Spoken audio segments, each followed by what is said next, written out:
Guys, तो इसको लेके काफ़ी मिसकंसेप्शन है।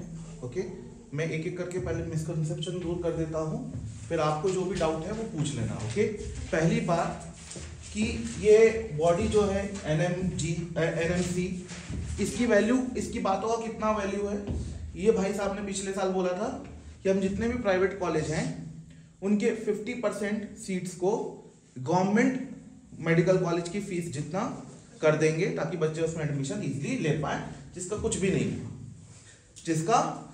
हुआ। तो इनकी बातों का कितना वैल्यू है ये इससे समझ में आता है। लेकिन इस बार ये जो डिसीजन लिए हैं ये मुझे थोड़ा सा ठीक लग रहा है। अब देखो इन्होंने क्या किया है बेटा, ये जो है दिस इज ये पब्लिक नोटिस है। ओके, और ये क्या कर रहे हैं, seeking comments from stakeholders. तो जितने भी यूट्यूब में क्या बच्चों को अफवाह फैला दिए कि भैया ये जो भी चीज इधर लिखी हुई है वो हो गई, लागू हो गई है, तो ऐसा कुछ भी नहीं है। पहली बात तो ऐसा कुछ भी नहीं है, और इसमें दो बात का बहुत हवा बनाया जा रहा है, वो दो बात भी मैं आपको बताता हूं। सबसे पहली बात, इन लोग ने देखो क्या क्लियरली लिखा, it is requested to share the comments on the draft regulation at the following email ID, मतलब पीडीएफ फॉर्मेट में, एमएस वर्ड फॉर्मेट में, विदिन 30 डेज। मतलब ये 27 फेब को आया था, विदिन 30 डेज तक ये मतलब अपने स्टेक होल्डर से जो है कमेंट्स मांग रहे हैं कि भाई हम ये लाना चाहते हैं, आपकी राय क्या है आप बताइए। ठीक है, ये कमेंट्स मांग रहे हैं, तो 30 डेज तक तो कमेंट ही चलता रहेगा। 30 डेज के बाद उन कमेंट्स को पढ़ा जाएगा, फिर उसके बाद कोई एक्शन लिया जाएगा। तो अब नीट को 2 महीना है, अब 2 महीना तो फॉर्म तो भैया अभी भरने स्टार्ट हो जाएंगे, और फॉर्म कौन भराएगा, एनटीए भराएगा। अब ऐसा थोड़ी ना होगा कि फॉर्म एनटीए ने भरवा दिया और पेपर ये भाई साहब कंडक्ट करवा रहे हैं, नहीं। और पेपर जो बनाने वाली प्रोसेस है वो काफी लेंदी प्रोसेस होती है, ऐसा नहीं कि एक दिन सो के उठे और पेपर बना दिया, ऐसा नहीं होता है। ठीक है, दूसरा इन लोग क्या बोल रहे हैं, इन लोग जो आगे नोटिफिकेशन में लिखा, मतलब एक बात समझ में आ गई कि इसका जो भी चीज है यह भी मतलब वो नहीं किया गया, मतलब it is not implemented, it is just proposed। अब क्या है, इन लोग क्या बोल रहे हैं बेसिकली आगे की स्लाइड्स में, इन लोग बोल रहे हैं कि हम नीट जिस तरीके से कंडक्ट हो रहा है हम उससे सेटिस्फाइड नहीं है, और मैं भी सेटिस्फाइड नहीं हूं। अभी 1-2 दिन पहले की बात है, मैं आप लोग से बोल रहा था कि ये नीट इसी तरीके से चलता रहा तो वो दिन दूर नहीं कि 600 और 610 में भी लोगों को कॉलेज नहीं मिलेंगे। इस लेवल का अगर नीट चलता रहा तो नीट का लेवल बढ़ाने की जरूरत है, यही चीज इन लोग ने बोल रहा था। अब इसमें जो कुछ और बात का है, ये पढ़ने की आपको भी जरूरत नहीं, आपके पास इतना टाइम भी नहीं है, और मैंने इसको किया है, जो मेन पॉइंट्स है मैं आपको बता रहा हूं।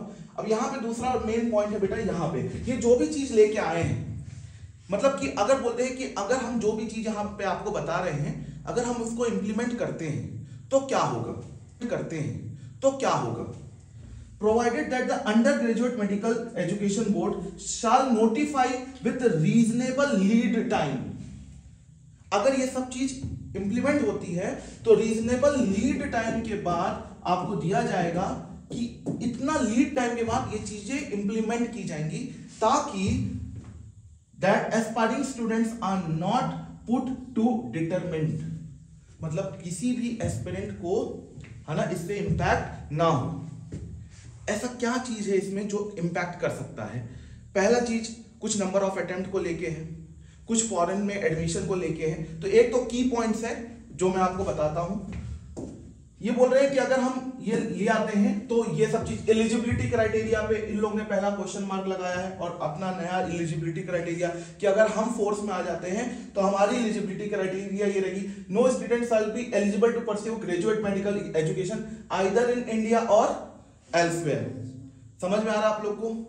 ठीक, क्या नहीं, क्या समझ में आ रहा है आपको इससे? जो नहीं करेगा नीट क्वालिफाई वो ना तो इंडिया पे ना तो बाहर, है ना, मोर और लेस अभी भी कुछ ऐसा था। मतलब 50% से ऊपर मार्क्स होना आपकी नीट के जरूरी है, ठीक, अगर आप फॉरेन में भी अप्लाई करना चाहते हो। लेकिन ये अभी एप्लीकेबल नहीं है, ये कोई भी जो भी चीज यहां पे लिखी है नॉट एप्लीकेबल, ठीक है। इससे पढ़ के ऐसा लग रहा है कि अभी तक जब तक ये नोटिस आई हुई है तब तक ये एप्लीकेबल नहीं हुआ है, इट इज जस्ट प्रपोज्ड।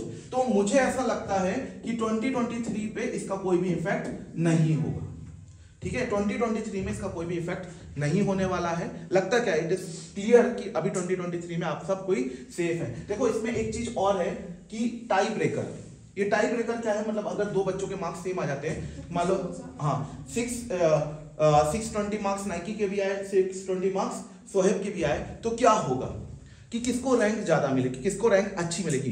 मान लो ये फर्स्ट है ये सेकंड है, तो किसको फर्स्ट बोले किसको सेकंड बोले, तो बोले जिसके सबसे पहले बायोलॉजी में मार्क्स ज्यादा है। जैसे अपना जेई में क्या देखा जाता है, मैथ्स के मार्क्स देखा जाता है, तो आप में क्या डिसाइड किया गया, बायोलॉजी के मार्क्स से डिसाइड किया जाएगा। अगर बायोलॉजी के मार्क्स भी सेम हो गए तो केमिस्ट्री, और सबसे आखिरी में फिजिक्स के मार्क्स। ठीक, अगर तीनों मार्क्स भी सेम हो गए तो बोले कि एक कंप्यूटर सॉफ्टवेयर रहेगा जो मतलब उसमें कोई भी ह्यूमन इंटरवेंशन नहीं होगा, ठीक है, रैंडमली, मतलब एक क्या कह सकते हैं कि सट्टा टाइप किसी को भी रैंडम रैंक असाइन कर देगी। ठीक है, तो ये वो होता है ना क्या, हाँ lucky draw type, lucky drop type ये, और लकी ड्रॉ कौन करेगा, कंप्यूटर करेगा। ठीक है, ये चीज बोला गया है। दूसरा ये चीज है बेटा eligibility criteria for taking NEET. अब ये बोल रहे हैं कि अभी तक क्या है ना, जो बच्चे 12th में नहीं है वो भी पास कर जाते हैं, वो भी क्या कर जाते हैं, मतलब इसको नीट को अटेम्प्ट कर पाते हैं। जैसे पिछले साल भी ऐसा हुआ था, नीट 2022 में बहुत सारे हमारे बच्चे जो 12th पास भी नहीं किए थे, अभी पेपर नहीं दिए थे, वो भी अटेम्प्ट किए थे, मतलब 11th ही पास किया था, 12th में आए थे और नीट का पेपर अटेम्प्ट किया था। तो अब ऐसा नहीं होगा, वो बच्चे अटेम्प्ट नहीं कर पाएंगे।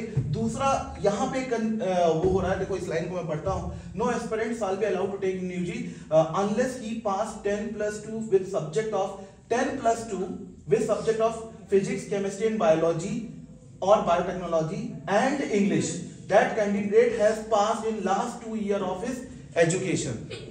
मतलब मुझे ऐसा लगता है इसका इंटरप्रिटेशन ये हो सकता है कि 11th और 12th ये सब्जेक्ट से पढ़ाओ, 11th और 12th ये सब्जेक्ट से पढ़ाओ।